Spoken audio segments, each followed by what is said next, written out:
أعوذ بالله من الشيطان الرجيم.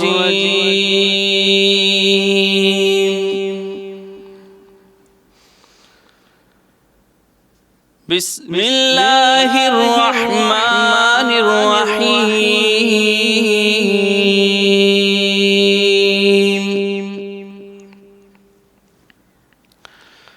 والتين والزيتون وطور سينين وهذا البلد الأمين.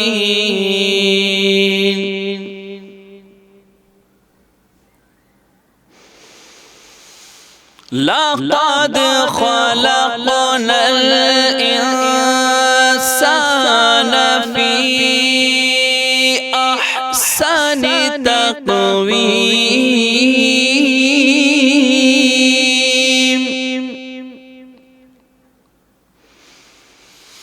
ثم رددناه أسفل سافلين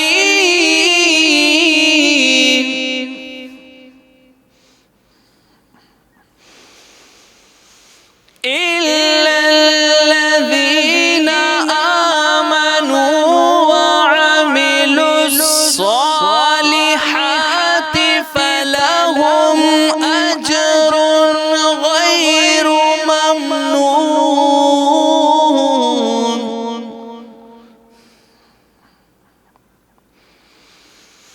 فما يكذبك بعد بالدين أليس الله بأحكم الحاكمين.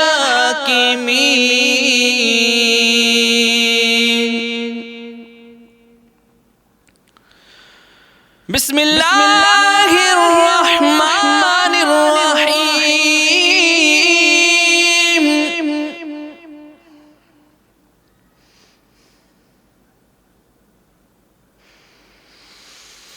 قل هو الله أحد الله الصمد لم يلد ولم يولد ولم يكن له كفوا أحد.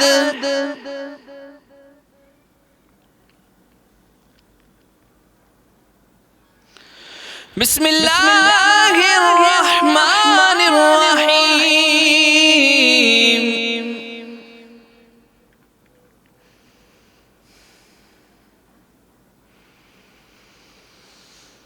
قل هو الله أحد الله الصمد لم يلد ولم يولد ولم يكن له كفوا أحد.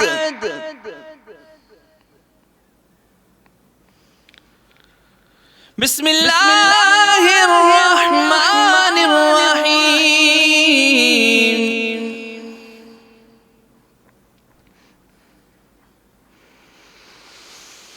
قل هو الله أحد الله الصمد لم يلد ولم يولد ولم يكن له كفوا أحد.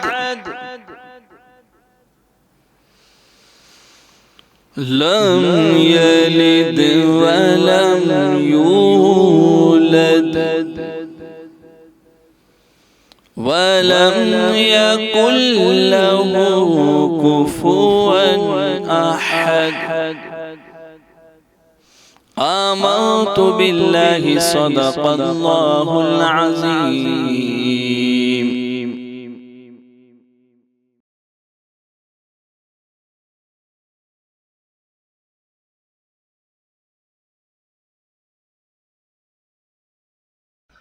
السلام علیکم ورحمۃ اللہ وبرکاتہ. میرے پیارے آقا علیہ الصلوۃ والتسلیم کے پیارے دیوانوں، خاتون جنت حضرت فاطمۃ الزہرا رضی اللہ عنہا کی کنیزوں، آج پھر ایک بار آپ کی خدمت میں آپ کے بچے ہوئے سوالوں کے جواب لے کر ہم حاضر آ چکے ہیں۔ میں گزارش کرتا ہوں کہ شروع سے لے کر آخر تک آپ ہمارے ساتھ بنے رہیں، ایک ایک سوال کو بغور سنیں، اس کے جواب کو سنیں، سمجھیں اور عملی زندگی میں اسے اتارنے کی کوشش کریں۔ قربانی کے گوشت کے تعلق سے کچھ لوگ یہ کہتے ہیں کہ اسے صرف 3 دن تک کھایا جا سکتا ہے، یا پھر اتنی مدت تک کھایا جا سکتا ہے، اتنے دن کے بعد اس کو نہیں کھایا جا سکتا ہے۔ حالانکہ کتابوں میں اس طرح کا کوئی مسئلہ ملتا نہیں ہے۔ ہم آپ سے جاننا چاہتے ہیں کہ قربانی کے گوشت کے تعلق سے شریعت کا کیا حکم ہے، کتنے دن تک اس کا کھانا جائز ہے؟ یاد رکھیں، قربانی کے جانور کا گوشت اگر آپ ذخیرہ کر سکتے ہیں، اس کو محفوظ رکھ سکتے ہیں، تو شریعت مطہرہ میں اس کی کوئی قید نہیں ہے۔ آقا علیہ الصلوۃ والتسلیم نے ابتدا میں 3 دن کی قید بیان فرمائی تھی، لیکن بعد میں حضور رحمت عالم نور مجسم صلی اللہ تعالیٰ علیہ وسلم نے یہ قید خود اٹھا لی اور پھر اس کی اجازت عطا فرمائی کہ آپ قربانی کا گوشت اگر کوئی ذخیرہ کر کے رکھنا چاہے تو رکھ سکتا ہے، چاہے وہ 3 دن ہو، 5 دن ہو، مہینہ 3 مہینہ ہو۔ جیسے آج ڈیپ فریزر وغیرہ کا جو ہے اہتمام رہتا ہے، اب اس میں آپ چاہیں تو مہینوں رکھ سکتے ہیں، کھا سکتے ہیں۔ جیسے اہل عرب ایام تشریق میں قربانی کا گوشت سکھاتے تھے، 11ویں، 12ویں، 13ویں، اسی لیے اسے ایام تشریق کہا جاتا ہے۔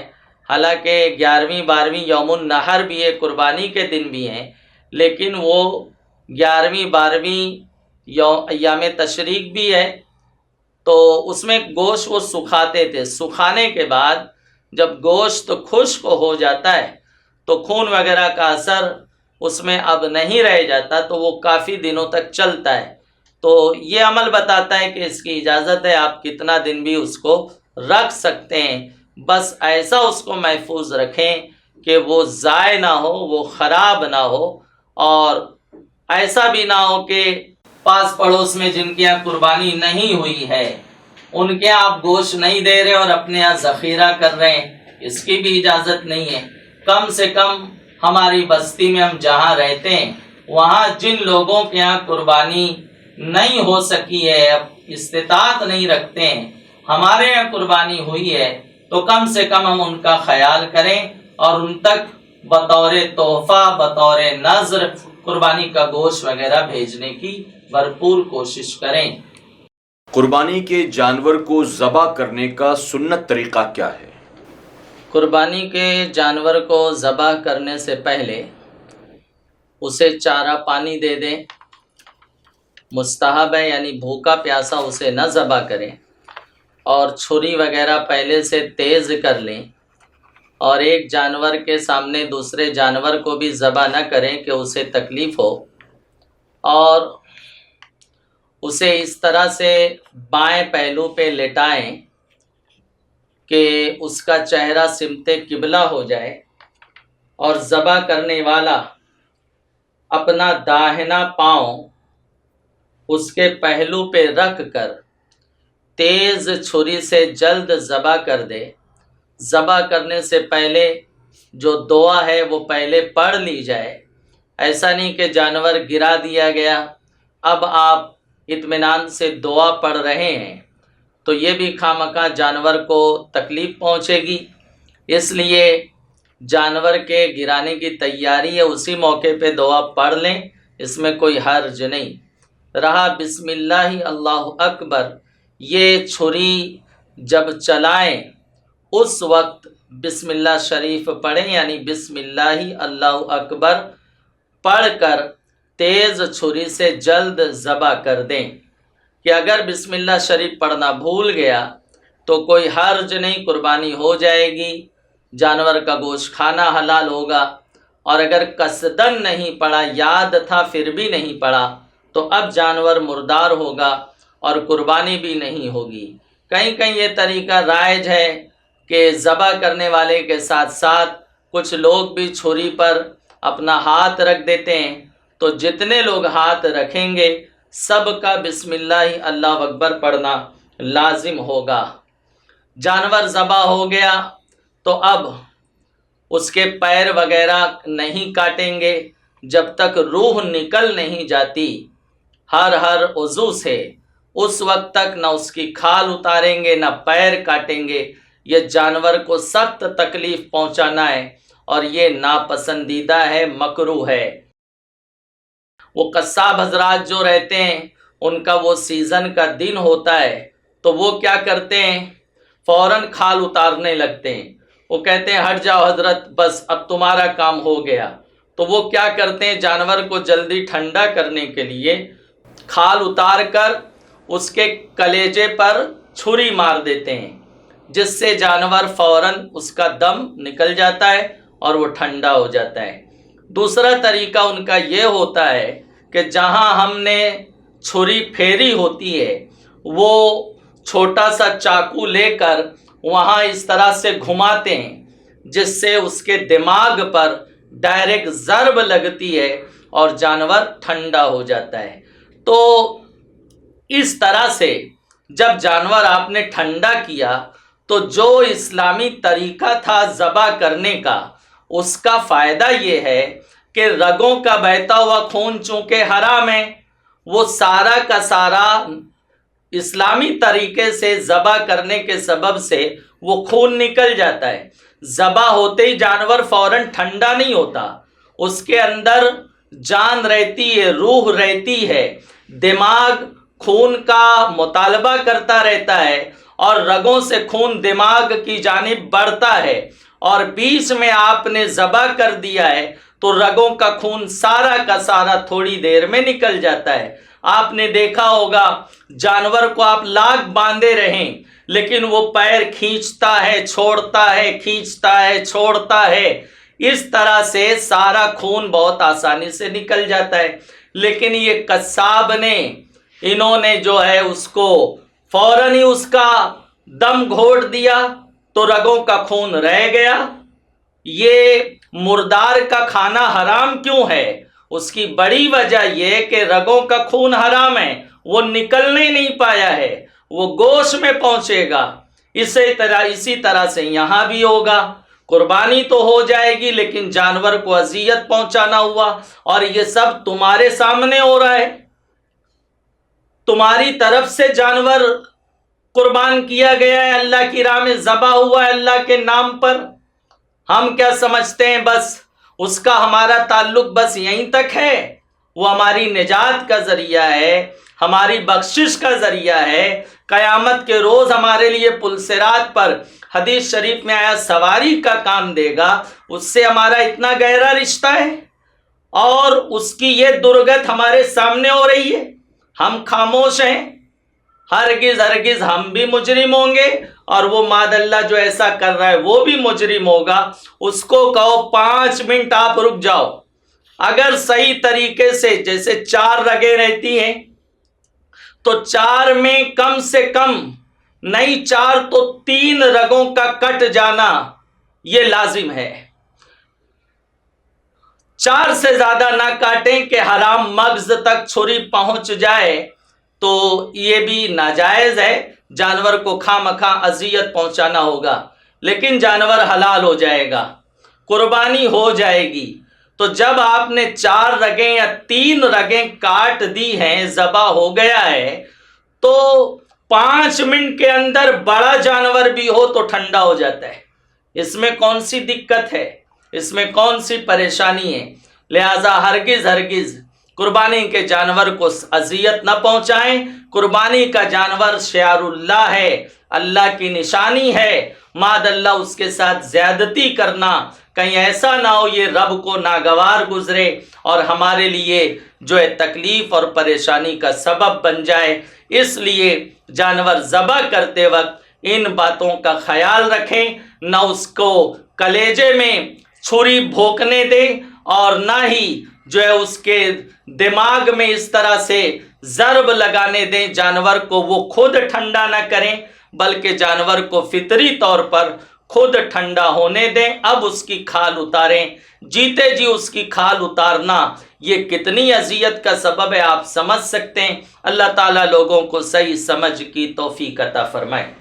قربانی کے گوشت کو بعض لوگ دریا وغیرہ میں ڈال دیتے ہیں یا دفن کر دیتے ہیں، تو کیا گوشت کے ساتھ اس طرح سے کرنا صحیح ہوگا؟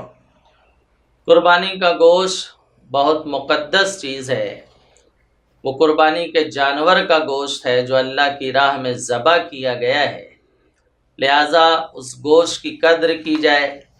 ہر حلال چیز، کھانے پینے والی چیز کا احترام ہوگا، وہ تو قربانی کے جانور کا گوشت ہے، تو معاذ اللہ اس کی قطعاً اجازت نہیں ہے کہ اس کو دفن کر کے ضائع کر دیں۔ آپ کو جو گوشت قربانی کا آپ کے حصے کا ملا ہے، آپ کو اجازت ہے کہ آپ 3 حصے کریں، اور اگر آپ کے فیملی ممبران زیادہ ہے تو کل آپ رکھ بھی سکتے ہیں، اور اس کی بھی اجازت ہے کہ کل آپ صدقہ بھی کر سکتے ہیں۔ تو اگر آپ کو یہ سمجھ میں آ رہا ہے کہ اتنا گوشت ہمارے لیے رکھنا یہ مناسب نہیں ہوگا، ہم اتنا ذخیرہ نہیں کر سکیں گے، تو گوشت ضائع ہو جائے گا اس سے پہلے کہ وہ معاذ اللہ رب العالمین خراب ہو، آپ جو ہے غریبوں میں تقسیم کر دیں اسے، اور اس کو تقسیم نہ کیا جائے، صدقہ نہ کیا جائے، بانٹا نہ جائے، اور رکھنے کے بعد اس کے اندر جب بگاڑ پیدا ہو جائے تو پھر اس کو دفن کر دیں، ندی میں بہتے پانی میں بہا دیں، یہ معاذ اللہ رب العالمین ناقدری ہے اور یہ ناجائز ہے، اور وہ مال کو ضائع کرنے کی بنیاد پر وہ بھی قربانی کا گوشت ضائع کرنے کا وبال اور گنہگار ہوگا۔ قربانی کے جانور کی جو رسی ہوتی ہے، جو اس پر کپڑا وغیرہ ڈالتے ہیں یا اس کو جو ہار وغیرہ پہناتے ہیں، ان ساری چیزوں کا قربانی کے بعد کیا کیا جائے؟ قربانی کے جانور سے ریلیٹڈ منسوب جو بھی چیز ہے، جیسے رسی ہے، جھول ہے، یعنی کچھ چادر وغیرہ اس کے پشت پر ڈال دیتے ہیں، یا ہار وغیرہ رہتا ہے اس کے گلے میں پھول کا، یا کسی ایسی مصنوعی چیز کا ہار ڈال دیا جاتا ہے، تو ذبح کرنے کے بعد ان سب کا صدقہ کرنا لازم ہے۔ آپ ایسا نہیں ہے کہ رسی کو لپیٹ کے رکھ دو، آئندہ سال پھر یہ کام آئے گی، اس کو صدقہ کریں گے، وہ آپ رکھ نہیں سکتے ہیں۔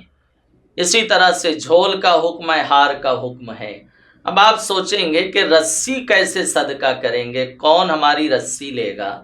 میں کہتا ہوں اگر ہر سال آپ اچھی کوالٹی کی نیو رسی لیں گے ہفتہ 10 دن کے لیے، تو بعد میں کسی کو بھی آپ دے سکتے ہیں، کوئی بھی غریب خوشی خوشی لے لے گا وہ۔ اور اگر ایسا ہے کہ وہ کوئی لینے والا نہیں یا آپ دینا نہیں چاہتے ہیں، تو جتنی قیمت کی وہ رسی ہے وہ قیمت صدقہ کر دو۔ مثال کے طور پر نائلون کی رسی آپ نے لی ہے، 20 روپیہ میٹر ہے، 5 میٹر رسی لی تو 100 روپیہ کسی کو بھی دو گے تو غریب خوش ہو جائے گا۔ اسی طرح سے جھول کا حکم ہے، اس کے ہار کا حکم ہے، وہ صدقہ کیا جائے گا، اس کو آپ اس طرح سے جو ہے رکھ نہیں سکتے ہیں، اور اگر ایسا کریں گے تو یہ غریب کی حق تلفی ہوگی۔ حلال جانوروں کے جسم کے وہ کون کون سے حصے ہیں جن کا کھانا حرام، ناجائز یا مکروہ ہے؟ فتح رضویہ شریف میں سرکار اعلی حضرت امام علیہ سنت فاضل بریلوی رضی اللہ تعالیٰ عنہ نے کل 22 اعضاء بیان فرمائے ہیں، 22 حصے ایسے ہیں حلال جانور میں جن کا بعض کا کھانا حرام ہے، جو صحیح حدیث سے ثابت ہے، اور بعض اس میں ائمہ مجتہدین اور فقہا نے اسی علت کی بنیاد پر اس کو بھی ناجائز یا مکروہ تحریمی یا منع قرار دیا ہے۔ بہرحال وہ 22 اعضاء کیا ہیں، کون کون سے وہ 22 پارٹس ہیں جو حلال جانور سے میں پائے جاتے ہیں لیکن اس کا کھانا جائز نہیں ہے۔ پہلا، رگوں کا خون، کیونکہ وہ بہتا ہوا خون ہے، وہ نجس ہے، نجاست غلیظہ ہے۔ پتا، تیسرا فکنا یعنی مثانہ، چوتھا پانچواں علامت مادہ اور علامت نر، یعنی مادہ جانور کی جو علامت ہے پیشاب کا مقام ہے، اسی طرح سے نر اس کا جو عضو خاص ہے اس کا کھانا حرام ہے۔ چھٹا، کپورے، بعض لوگ اسے شوق سے کھاتے ہیں، تو ماد اللہ صددار ماد اللہ، امام اعظم ابو حنیفہ رضی اللہ تعالیٰ عنہ کے نزدیک اس کا کھانا ناجائز ہے۔ ساتواں، گدود، آٹھواں حرام مغز، نواں گردن کے 2 پٹھے کی شانوں تک کھینچے ہوئے ہوتے ہیں۔ گردن کی جو اس کی لمبائی رہتی ہے تو وہ گردن کا جو 2 حصہ رہتا ہے، 2 پٹھے جو شانوں تک رہتے ہیں، یہ بھی ناجائز ہے۔ 10واں، جگر یعنی کلیجی کا خون، کلیجی کو جب ہم کاٹتے ہیں تو اس میں جو بوند بوند خون گرتا ہے وہ مراد ہے۔ 11واں، تلی کا خون۔ 12واں، گوشت کا خون کہ جو ذبح کے بعد گوشت سے نکلتا ہے، تو چونکہ اس میں وہ بہتے ہوئے خون کا ہی حصہ ہے، بوند 2 بوند وہ دھیرے دھیرے ٹپکتا رہتا ہے، تو جب تک اس کو پانی سے اچھے سے نہ دھو دو وہ ختم نہیں ہوتا، تو وہ بھی نجس ہے، اس کا کھانا جائز نہیں۔ 13واں، دل کا خون۔ 14واں یعنی نمبر 14، پت یعنی وہ زرد پانی کہ پتے میں ہوتا ہے۔ 15، ناک کی رطوبت جو بھیڑ میں زیادہ پائی جاتی ہے۔ 16، پاخانے کا مقام۔ 17، اوجڑی، یہ بہت لوگ شوق سے کھاتے ہیں۔ علامہ جلال الدین امجدی علیہ رحمہ کا اس پر ایک مخصوص رسالہ ہے، وہ پڑھیے۔ اس کو فقہاء کرام نے مکروہ تحریمی قرار دیا ہے، اور یاد رکھیں جو مکروہ تحریمی فعل کا عادی ہے اس کے لیے تحریمی نہیں بلکہ حرام ہوتا ہے۔ نمبر 18، آتیں۔ 19، نطفہ یعنی منی۔ 20، وہ نطفہ جو خون ہو گیا۔ 21، وہ نطفہ جو گوشت کا لتھڑا ہو گیا، حمل قرار ہونے کے بعد نطفہ خون سے بدلتا ہے، پھر وہ گوشت کے لتھڑے سے آگے چل کے بدل جاتا ہے، دونوں کا کھانا ناجائز ہے۔ 22واں، وہ نطفہ کہ پورا جانور بن گیا اور مردہ نکلا، تو جب مردہ جانور، مادہ جانور آپ نے ذبح کیا ہے اور بچہ مردہ پیدا ہوا ہے تو اس کو کھائیں گے نہیں، معاذ اللہ اس کو کنارے ڈال دیں گے۔ اور زندہ پیدا ہوا ہے تو حکم یہ ہے کہ اس کو ذبح کر دیا جائے اور اس کا گوشت استعمال کیا جا سکتا ہے۔ اور اگر کوئی مسئلہ نہیں جانتا تھا، نہیں ذبح کیا، اور قربانی کے دن یعنی 12ویں ذی الحجہ کا سورج ڈوب گیا، تو اب اسے حکم یہ ہے کہ اس بچے کو زندہ صدقہ کرنے کا حکم ہوگا۔ اگر وہ رکھ لیتا ہے اس غرض سے کہ آئندہ سال ذبح کریں گے تو بھی اس کو اجازت نہیں ہے، اس کو حکم یہی ہے کہ اس کو زندہ صدقہ کرے گا، اس کو ذبح نہیں کرے گا۔ تو میرے پیارے آقا علیہ السلام کے پیارے دیوانوں، اس میں اجڑی اور کپورے، یہ 2 چیز لوگ کھانا ماد اللہ پسند کرتے ہیں، اور اجڑی بہت شوق سے کھاتے ہیں، بعض لوگ تو اسے بہت پسند کرتے ہیں، تو یہ مکروہ تحریمی ہے، قریب قریب حرام کے ہے، اس سے بھی بچا جائے گا۔ اسی طرح سے رگوں کا خون حرام ہے۔ سلاٹر ہاؤس وغیرہ میں نوجوانوں کو دیکھا گیا، وہ ان بہتے ہوئے خون سے مستی کرتے ہیں، ایک دوسرے پر اچھالتے ہیں، معاذ اللہ وہ نجس ہے، نجاست غلیظہ ہے، یہ سراسر جو ہے نجاست سے اپنے آپ کو آلودہ کرنا ہے۔ اور قربانی کے جانور کے خون سے، اگرچہ وہ قربانی کے جانور کا خون ہے لیکن وہ نجس ہے، معاذ اللہ اس کی کسی کنڈیشن میں، کسی صورت میں اس کی اجازت نہیں دی جا سکتی ہے۔ تو 22 اعضاء ہیں، اس کو کھانے سے بچا جائے گا۔ اس میں بعض حرام ہیں، بعض ناجائز ہیں، بعض مکروہ تحریمی ہیں، اور بعض مکروہ تنزیہی ہیں۔ میں نے ان سب کا خلاصہ آپ کے گوش گزار کر دیا، اس سے اپنے آپ کو بچائیں۔ میرے پیارے آقا علیہ الصلوۃ والتسلیم کے پیارے دیوانوں، خاتون جنت حضرت فاطمہ الزہرا رضی اللہ عنہا کی کنیزوں، اللہ رب العزت کا بے پناہ کرم اور احسان ہے کہ اس 3 دن کے کویشچن آنسر سیشن میں ہم نے نیکیوں کے ساتھ ساتھ بہت کچھ سیکھا ہے۔ میں امید کرتا ہوں کہ ہم قربانی شریعت کے دائرے میں رہ کر ادا کرنے کی کوشش کریں گے۔ میں آپ تمام کی طرف سے اور دل کی گہرائیوں کے ساتھ امتیاز رضوی صاحب قبلہ کا شکریہ ادا کرتا ہوں، اور ساتھ ہی امتیاز بھائی کے حق میں دعا کرتا ہوں کہ اللہ تبارک تعالیٰ ہمارے امتیاز بھائی کی تمام خدمات کو قبول فرمائے، آپ کے علم میں، آپ کے عمل میں، آپ کے اخلاص میں اللہ خوب برکتیں عطا فرمائے۔ اس سے پہلے کہ امتیاز بھائی دعا فرمائے، میں ایک گزارش آپ تمام سے کرنا چاہتا ہوں۔ آپ تمام جانتے ہیں کہ عالمی تحریک سنی دعوت اسلامی ہمارے جو بھی بڑے مہینے آتے ہیں، بڑی تاریخیں، بڑی راتیں آتی ہیں، اس میں کسی نہ کسی طرح آپ کے ساتھ شامل اور شریک ہوا کرتے ہیں، چاہے وہ ماہ ربیع الاول شریف ہو، یعنی حضور اکرم صلی اللہ علیہ وسلم کی میلاد پاک منانا ہو، حضور غوث اعظم کی 11ویں شریف ہو، غریب نواز کی 6ٹھی شریف ہو، ماہ محرم الحرام ہو، یا اعلیٰ حضرت عظیم البرکت کا عرس پاک ہو۔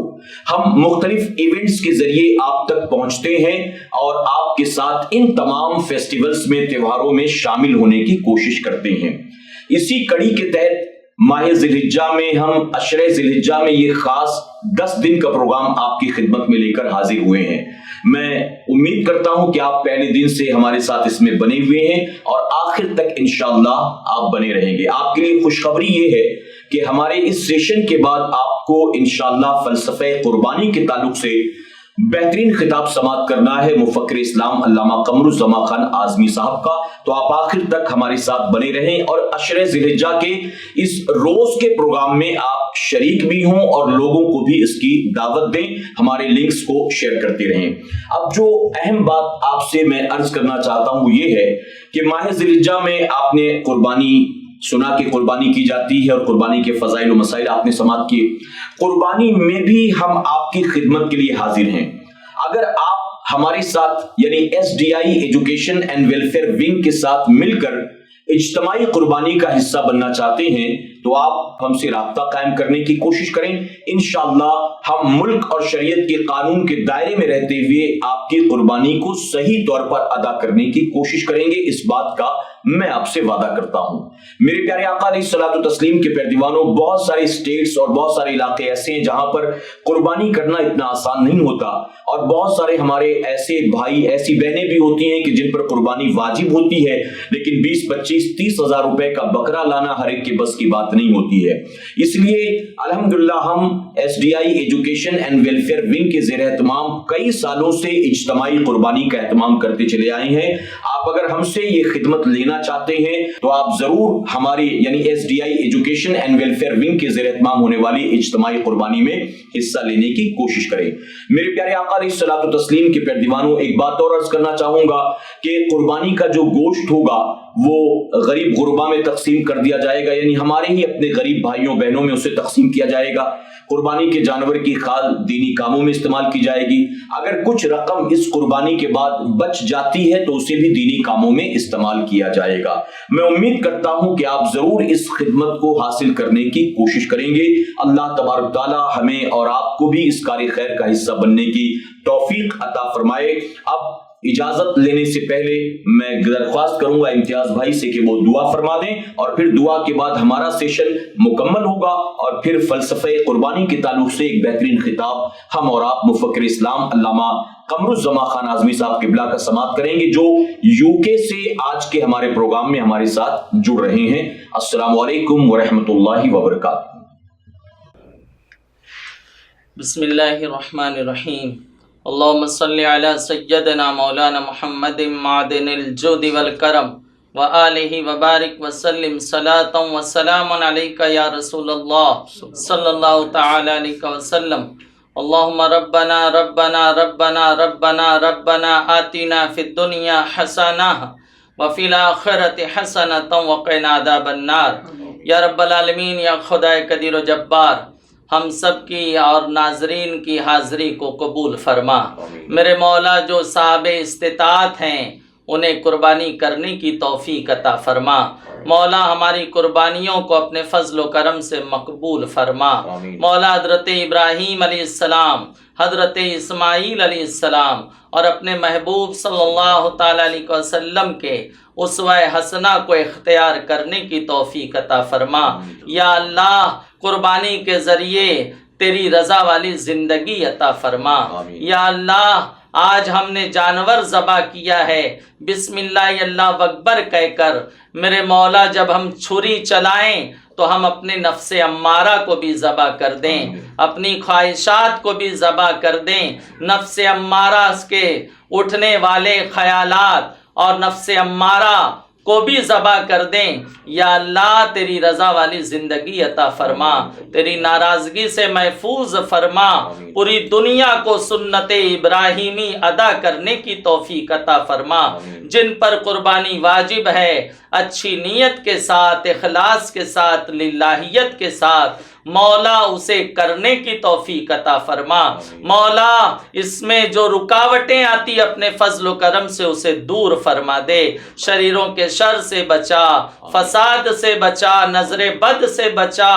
امت مرحومہ کو عروج عطا فرما، امت مرحومہ کو ترقی عطا فرما، امت مرحومہ کو کھوئی ہوئی عزت عطا فرما۔ مسائل شریعہ کو سیکھنے، اس پر عمل کرنے، اسے عام کرنے کی توفیق عطا فرما۔ اعوذ باللہ من الشیطان الرجیم، ان اللہ وملائکتہ یصلون علی النبی یا ایھا الذین آمنوا صلوا علیہ وسلموا تسلیما۔ اللہم صلی علی سیدنا اللہم صلی علی سیدنا مولانا محمد معدن الجود والکرم وآلہ وبارک وسلم، صلاۃ و سلام علیک یا رسول اللہ صلی اللہ تعالی علیہ وسلم۔ سبحان ربک رب العزت عما یصفون وسلام علی المرسلین والحمد للہ رب العالمین۔ میں نہایت ہی مشکور ہوں محب گرامی رکن شورا سنی دعوت اسلامی کے عظیم رکن مبلغ سنی دعوت اسلامی صادق رضوی صاحب اور ان کی ٹیم کا کہ جنہوں نے ہمیں مدعو کیا اور اس کے لیے ہمارا انتخاب فرمایا۔ اللہ تعالیٰ اسی طرح سے ان کی شفقتیں، محبتیں ہم پر جاری و ساری فرمائیں اور ہمیں دین متین کی خدمت کی توفیق عطا فرمائیں۔ السلام علیکم ورحمۃ اللہ وبرکاتہ۔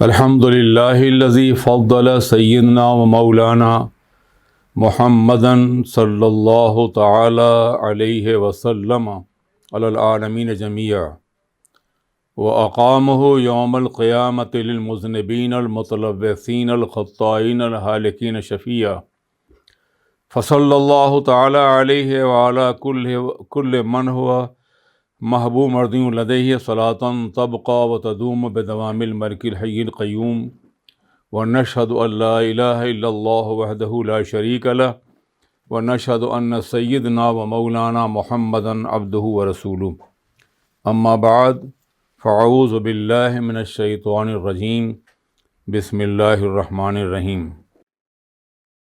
ان صلاتی و نسکی و محیایا مماتی للہ رب العالمین، صدق اللہ العلی العظیم۔ ناظرین و سامعین، السلام علیکم ورحمۃ اللہ وبرکاتہ۔ آج کی اس بزم میں میرا عنوان ہے اسلام کا فلسفہ قربانی۔ قربانی کا مفہوم کیا ہے؟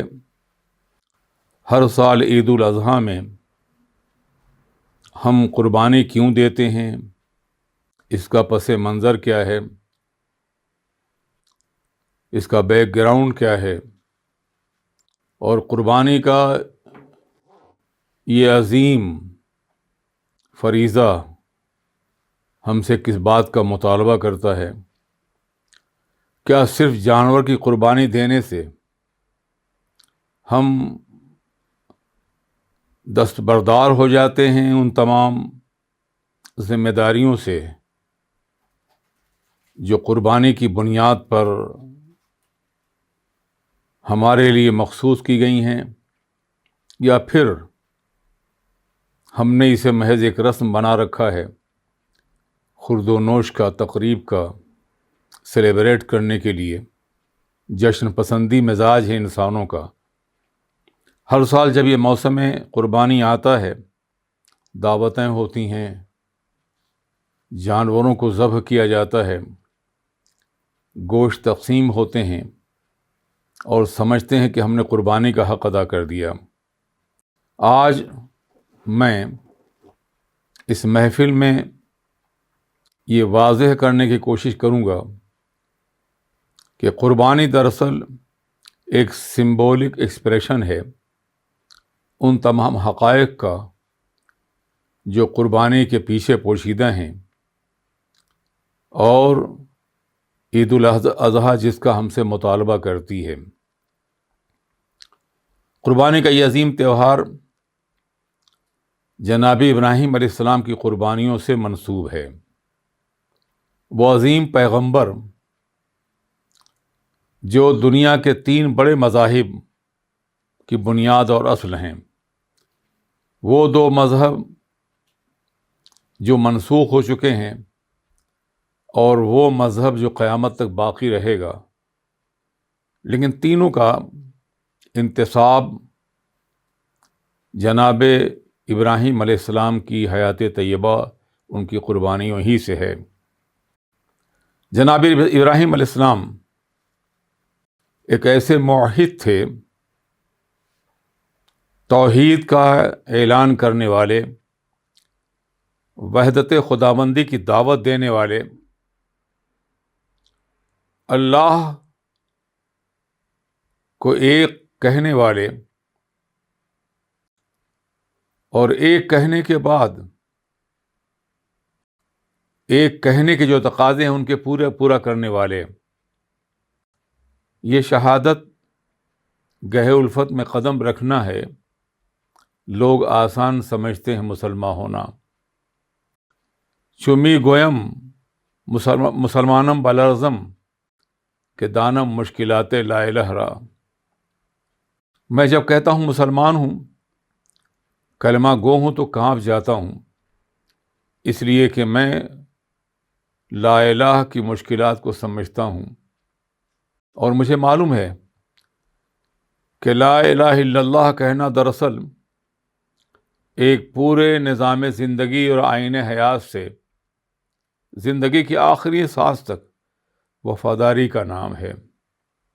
صرف زبان سے کلمہ پڑھ لینا کافی نہیں ہے، بلکہ اس پر عمل کرنا بے پناہ ضروری ہے، اس کے تقاضوں کو پورا کرنا ضروری ہے، اور یہ کلمہ شہادت جس بات کا مطالبہ کرتا ہے اس مطالبے کو پورا کرنا بھی ضروری ہے۔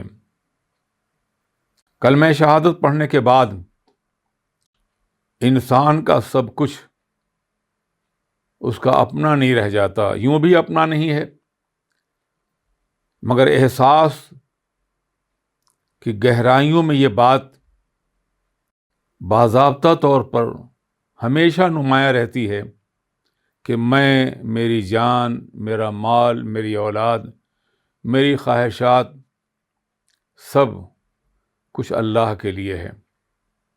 جناب ابراہیم علیہ السلام نے اسی بات کا اعتراف کیا تھا، ان صلاتی و نسکی و محیا ماتی للہ رب العالمین۔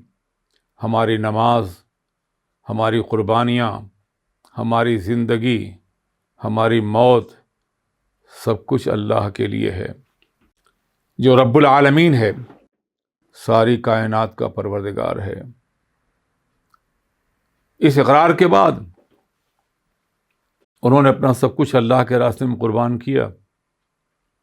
اس لیے قربانی دینے والے کو اس بات کا عہد کرنا چاہیے کہ ہمیں سب کچھ اللہ کے راستے میں قربان کر دینے کے لیے تیار ہونا ہوگا۔ صحابہ کرام کے دور سے لے کے آج تک، بلکہ انبیاء سابقون کی مقدس زندگیوں میں بھی اس طرح کے ہزاروں واقعات ہیں کہ جب وحدانیت کے تقاضوں نے اور خدائے وحدہ قدوس کے اقرار نے انہیں جان دینے کے لیے مطالبہ کیا تو انہوں نے خود کو آرے سے چروا لیا، گردنیں کٹوا لیں، شعلوں کی نذر کیا، اولاد قربان کی، وطن قربان کیا، اپنا سب کچھ قربان کیا، ہر ایک کی قربانی دی تاکہ کلمہ توحید کی بلندی واضح ہو سکے، اس کے تقاضے پورے ہو سکیں۔ ہم بھی کلمہ پڑھتے ہیں اور قربانی دیتے وقت یہی آیت کریمہ ہی پڑھتے ہیں،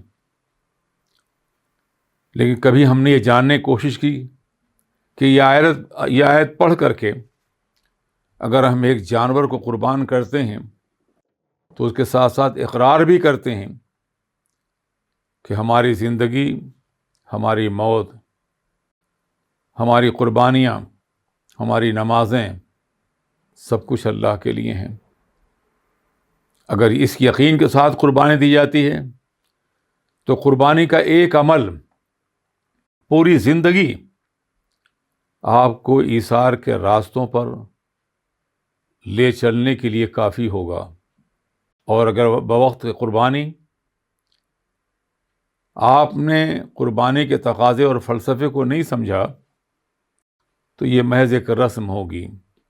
اسی لیے فرمایا گیا تھا کہ اللہ کی بارگاہ میں تمہارا خون، قربانی کا خون اور گوشت نہیں پہنچتا، تمہارے دلوں کا تقویٰ پہنچتا ہے۔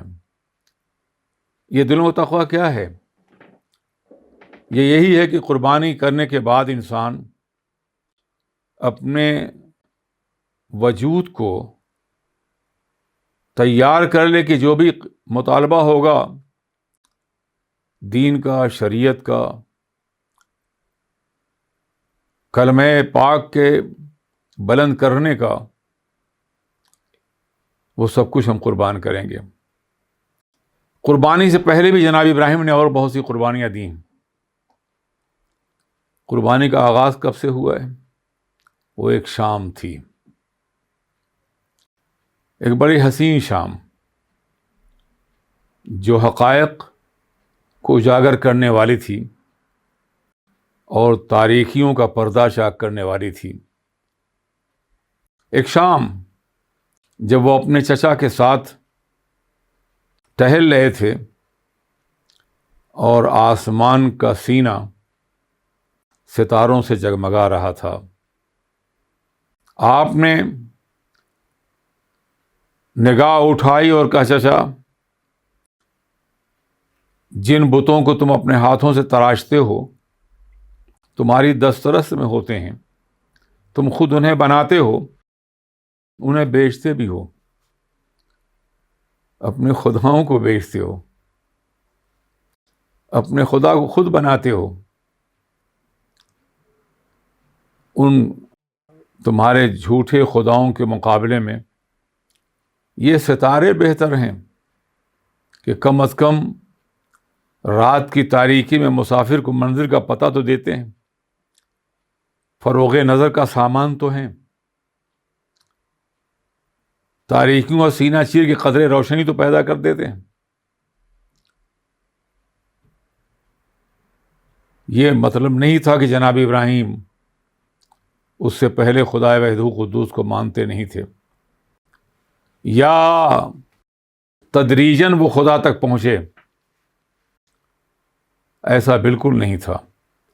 یہ محض تفہیم کا ایک طریقہ تھا، اپنے خدا کی بزرگی اور برتری کے اعلان کا ایک طریقہ تھا کہ زمین کے بتوں کے مقابلے میں آسمان کے ستارے کچھ تو فائدہ پہنچاتے ہیں، کچھ تو خوبصورت اور حسین ہیں، اور یہ تمہاری دسترس سے باہر ہے، ان کے سامنے سر جھکانا کیسا ہوتا۔ لیکن جب تھوڑی دیر کے بعد چاند روشن ہوا، بدر کامل افق آسمان پر جلوہ گر ہوا، ستاروں کے چہرے اتر گئے، تو آپ نے فرمایا، نہیں چچا، ستاروں کے مقابلے یہ چاند زیادہ خوبصورت ہے. دیکھو روشنی بھی کھیر دی ہے، اس کی کرنوں نے تاریکیوں کا پردہ چاک کر دیا ہے. اندھیرے غائب ہو گئے ہیں، ظلمتیں مٹ گئی ہیں. یہ چاند زیادہ پرستش قابل ہے. لیکن جب صبح کے وقت جھلملاتے ہوئے ستارے پوشیدہ ہو گئے، چاند بھی افق کے کسی گوشے میں چھپ گیا اور شہزادہ خاور جلوگر ہوا. آفتاب کی روشنی پوری دنیا کو منور کر دیا. کوئی گوشہ ایسا نہیں جو تاریکی میں رہ جائے. تو کہا چچا نہیں، چاند بھی نہیں، ستارے بھی نہیں، یہ سورج،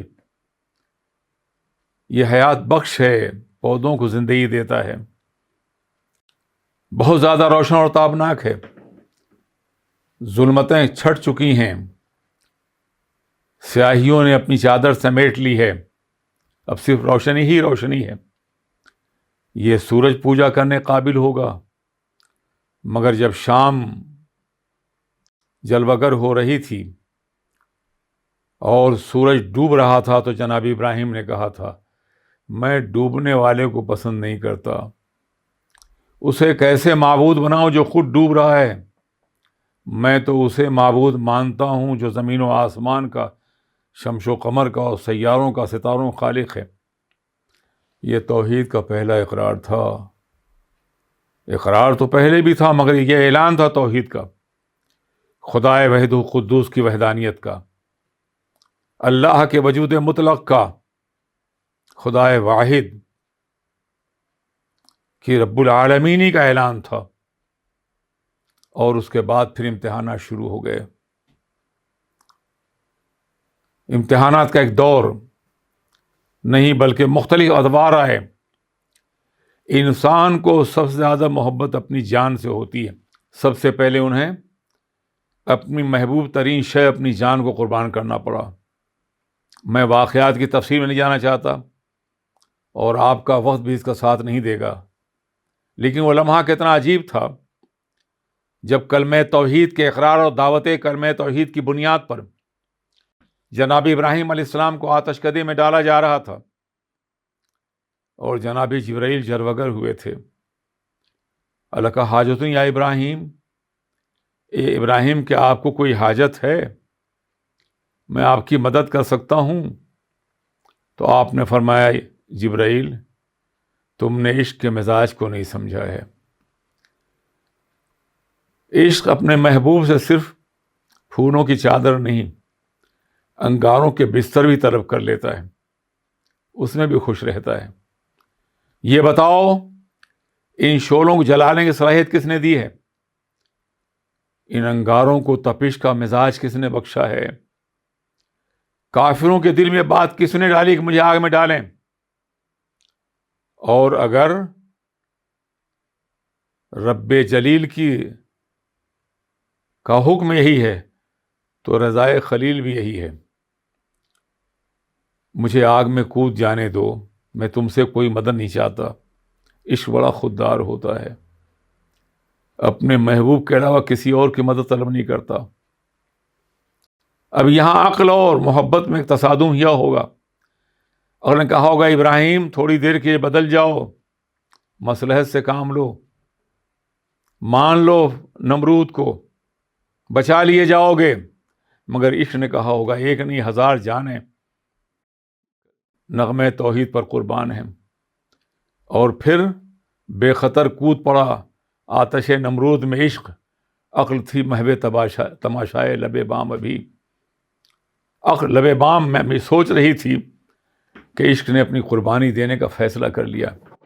اور پھر آپ نے دیکھا کہ آزمائش کے مرحلے سے گزرنے کے بعد خدائے وحید قدوس نے توحید کا اقرار کرنے والے ابراہیم کو آتش کدے سے بچایا ہے نہیں، ہر شعلے کو پھولوں میں تبدیل کر دیا.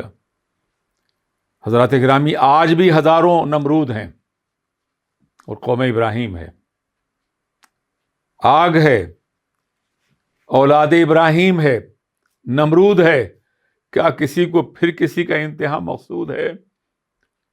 آج بھی نمرود کہیں فلسطین میں نظر آتا ہے، کہیں عراق میں نظر آتا ہے، کہیں آسمان سے آگ کی بارش کرتا ہوا نظر آتا ہے۔ آج کے ان نمرودوں کے مقابلے میں صرف جذبہ براہیمی ہوگا جو کامیاب ہو سکتا ہے۔ قربانی مطالبہ کر رہی ہے ہم سے کہ توحید کا دعویٰ صرف زبان سے مت کرو، بلکہ آج کے نمرود کے آتش کدے میں کودنے کے لیے تیار ہو جاؤ۔ آج بھی ہر آتش کدہ گلزار بن جائے گا۔ آگ ہے، اولاد ابراہیم ہے، نمرود ہے، کیا کسی کو پھر کسی کا امتحان مقصود ہے؟ آج بھی ہو جو براہیم سا ایمان پیدا، آگ کر سکتی ہے اندازے گلستاں پیدا، مگر وہ جذبہ براہیمی تو پیدا ہو، اپنے اللہ کے لیے اپنا سب کچھ قربان کرنے کی تیار تو ہو جائے آدمی۔ یہ موت کا خوف اور دنیا کی لالچ ہے جو معبودان باطل کے سامنے جھکنے مجبور کر رہی۔ معبودان باطل صرف بت ہی نہیں ہوتے، وہ تمہاری خواہشات بھی ہیں، تمہاری امنیات بھی ہیں، تمہاری تمنائیں بھی ہیں، جو تمہیں حق کے راستے میں قربانی دینے سے روک رہی ہیں۔ قربانی صرف ایک طرح کی نہیں ہوتی۔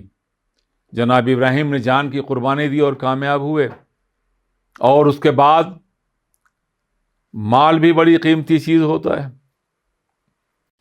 جناب ابراہیم علیہ السلام اپنی بکریوں کے ریوڑ کے ساتھ ایک جنگل میں موجود ہیں کہ اچانک دو انتہائی حسین و جمیل افراد سامنے آ جاتے ہیں۔ ان کے لبوں پہ یہ جملے تھے: سبحان ذی الملک والملکوت، سبحان ذی العزت والعظمت والہیبت والقدرت والکبریاء والجبروت، سبحان الملک الحی الذی لا ینام ولا یموت سبوح قدوس ربنا ورب الملائکۃ والروح۔ اتنا سننا تھا کہ ابراہیم کا ضمیر موحد تڑپ اٹھا، میرے رب کی تسبیح کرنے والوں، ایک بار اور یہ تسبیح پڑھ لو۔ آپ بھی تو رمضان میں اسے پڑھتے ہوں گے۔ کبھی آپ کے دل میں یہ تڑپ پیدا ہوئی ہے کہ بار بار یہ نغمہ توحید ہمارے سامنے موجود ہوتا اور ہماری روحیں سرشار ہوتی؟ انہوں نے کہا ابراہیم کیا دو گے؟ کہا یہ میری ساری بکریاں جو کچھ ہے لے لو تم۔ پھر پڑھ دیا انہوں نے، مگر ابھی ذوق سماعت کو تسکین نہیں ملی تھی۔ عشق خداوندی میں ڈوبنے والا موحد حقیقی ابراہیم پھر تمنا کر رہا تھا، ایک بار اور پڑھ دی، اب کیا دو گے؟ تمہیں ان بکریوں کے چرواہے کی ضرورت تو ہوگی نا۔ آج کے بعد میں اعلان کرتا ہوں میں تمہارا غلام ہوں، میں اپنے وجود کو تمہارے حوالے کر دیتا ہوں۔ انہوں نے پھر پڑھ دیا۔ جب انہوں نے کہا میں اور میری بکریاں اور میرا سب کچھ تمہارا ہے، تو آپ نے فرمایا، انہوں نے کہا نہیں، ہم فرشتے ہیں، تمہارا امتحان لینے کے لیے اترے تھے۔ لیکن اس سے یہ معلوم تو ہوا کہ کلمہ توحید کے بعد پہلے انہوں نے جان کی قربانی دی اور پھر اپنا سب کچھ لٹا دیا، اور اس کے بعد تیسرا مقام اپنے وطن کا ہوتا ہے، جس کی زمین سے محبت ہے، جہاں کی ہر شے سے محبت ہے، جہاں انسان پیدا ہوا ہے، پروان چڑھا ہے۔ وہ وطن کتنا عظیم ہوگا جو جناب نوح کا مسکن رہا ہے اور انبیاء کرام کا مسکن رہا ہے، جہاں انبیاء کرام جلوہ گر ہوتے رہیں، جہاں توحید کے نغمے بار بار بلند ہوتے رہیں۔ اسے چھوڑنے کا حکم دیا گیا، اپنے بیوی اور بچے کو وادی غیر ذی زرع میں مکہ چھوڑاؤ۔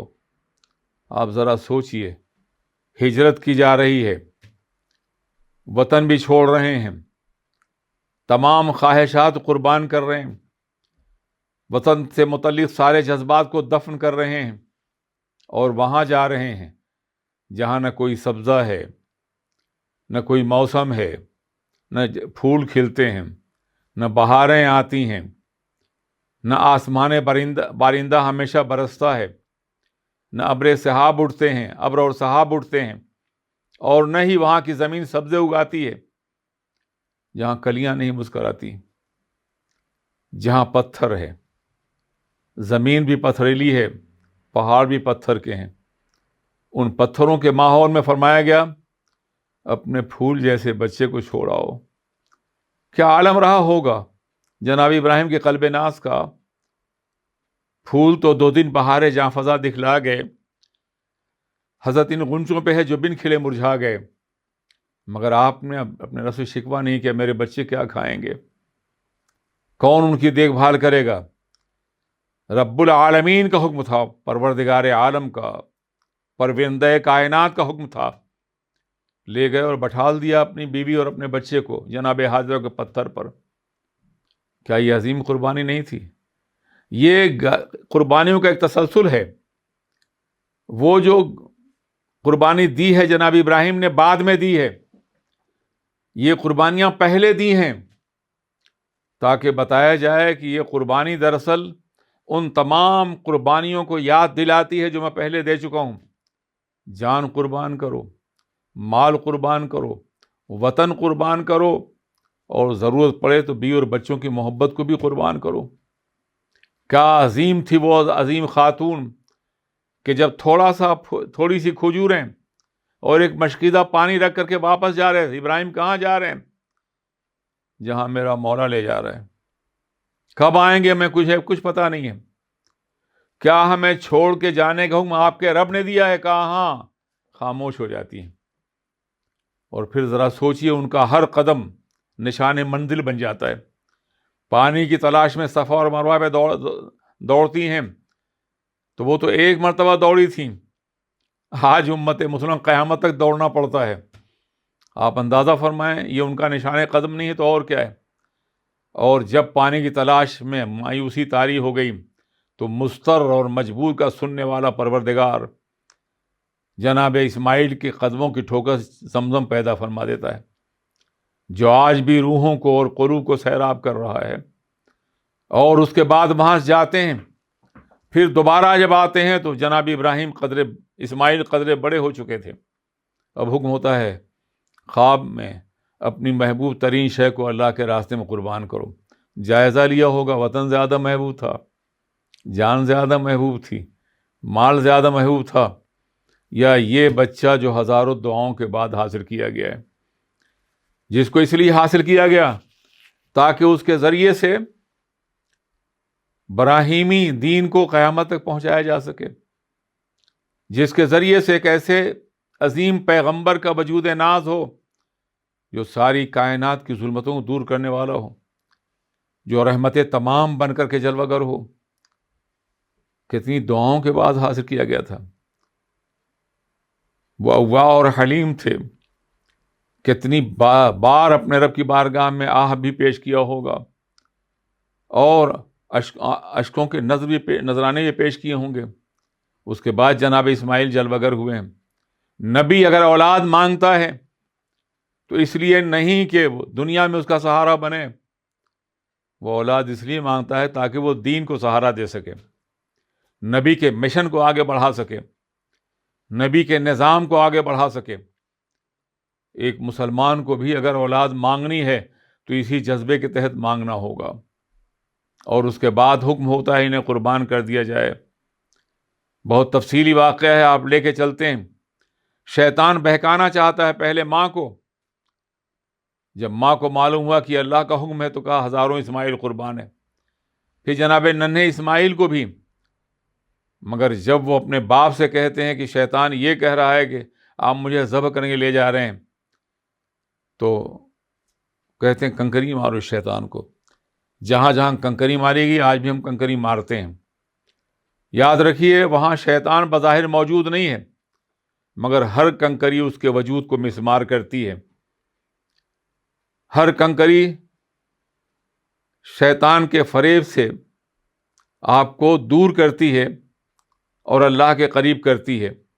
اور اس کے بعد جناب ابراہیم علیہ السلام نے ہم لخت جگر سے کہا کہ مجھے حکم دیا گیا ہے کہ میں تمہیں اللہ کے راستے میں ذبح کروں، فانظر ماذا ترى، تمہارا کیا خیال ہے شہزادے؟ آپ ذرا سو کیا تربیت تھی واللہ العظیم۔ آپ نے فرمایا کہ آپ کو جو حکم دیا گیا ہے وہ کیجیے، آپ ہمیں صابرین میں سے پائیں گے۔ اور پھر انہیں لٹا دیا گیا، ان کے حلق پہ چھری رکھی گئی اور اللہ نے جناب جبرائیل کو حکم دیا کہ ابراہیم نے اپنا خواب پورا کر دیا ہے، وہاں دمبا لے جا کے رکھو۔ آپ ذرا سوچئے، طائر سدرہ اپنے سدرہ کے مقام پر ہے، چھری رکھی جا چکی ہے حلقوم اسماعیل پر، کتنی دیر لگتی ہے کٹنے میں، مگر طائر سدرہ وہاں سے اڑتے ہیں، جنت کا دمبا لاتے ہیں، اور وہاں جناب اسماعیل کی گردن ہی دمبے گردن کٹتی ہے۔ آپ اندازہ فرمائیں، ایسے موقع پہ بیٹے نے باپ کو ایک مشورہ دیا تھا، آپ اپنی آنکھوں میں پٹی باندھ لیجئے، کہیں ایسا نہ ہو کہ مجھے ذبح کرتے وقت آپ کے دل میں محبت پیدا ہو جائے اور کوئی تاخیر آپ کر دیں۔ میں یہ جرم تاخیر بھی گوارا نہیں کرتا اپنے رب کے حکم کی تعمیل میں۔ بعض اورینٹلسٹ نے کہا ہے، مستشرقین نے، آنکھیں کھلی ہوتی تو قربانی زیادہ شاندار ہوتی۔ میں ان سے کہوں گا، آنکھوں میں پٹی باندھی تھی، دل پہ کس نے پٹی باندھی تھی؟ وہ نور نظر پیش کر رہے تھے تو لخت جگر بھی تو پیش کر رہے تھے، دل کا ٹکڑا بھی تو نظر کر رہے تھے۔ اور اگر آنکھیں کھلی ہوتی تو شاید تم یہ کہتے، جب تک دمبا نہ آیا ہوگا اس وقت تک قربانی نہیں دی ہوگی، دمبا آنے کے بعد چھری چلائی ہوگی۔ اس لیے آنکھوں میں پٹی بندھوا دی گئی تاکہ گردن کٹے تو بیٹے گردن معلوم ہو، خون بہے اور اس کا لمس ہاتھوں میں ہو تو بیٹے کا، اور جب آنکھ کھلے جناب اسماعیل مسکرا رہے ہوں، ایک عظیم پیغام لے کر کے، عظیم نظام کی نمود بن کر کے۔ حضرات، کبھی آپ نے سوچا کہ اگر قربانی دمبے ہی کی قبول فرمانی تھی تو پھر جناب اسماعیل کی قربانی کا مطالبہ کیوں کیا گیا، حکم کیوں دیا گیا؟ حضرات، اس لیے کہ آج دمبا قربان کیا جا رہا ہے، مگر جناب اسماعیل قربانی کا مطالبہ اس لیے کیا گیا جب مذہب، جب شریعت، جب نغمہ توحید مطالبہ کرے تو اولاد کی قربانی بھی دینی ہوگی۔ اسی لیے کسی نے کہا ہے، غریب و سادہ و رنگی ہے داستان حرم، نہایت اس کی حسین ابتدا ہے اسماعیل۔ یہ فیضان نظر تھا یا کہ مکتب کی کرامت تھی، سکھائے کس نے اسماعیل کو آداب فرزندی۔ یہ قربانی دراصل ان تمام قربانیوں کا دیباچہ اور تمہید تھی جو اس کے بعد دی گئی ہیں، وہ بدر کی قربانی ہو، حنین کی قربانی ہو، خیبر و خندق کی قربانی ہو، کربلا کی قربانی ہو، یا آج تک جو توحید کے علم کو بلند کرنے کی قربانی دی جا رہی ہے، وہ جناب ابراہیم کی علیہ السلام کی قربانی ہی کا پرتو ہے، اسی کا عکس ہے، اسی کا سایہ ہے، اسی کی عبارت ہے، اسی کی تعبیر ہے۔ حضرات گرامی، قربانی کے لیے تیار رہنا چاہیے۔ جب آپ جانور قربانی دیں تو اپنے خواہشات کی بھی قربانی دیں، اپنی ناجائز تمناؤں کی قربانی دیں، ضرورت پڑے تو مال کی قربانی دیں، اور اگر جان پیش کرنی پڑے تو آج کے آتش کدے میں کودنے کی بھی تیار ہو جائیے، تب جا کے آپ اسلام کو بلند کر سکیں گے۔ السلام علیکم ورحمۃ اللہ وبرکاتہ۔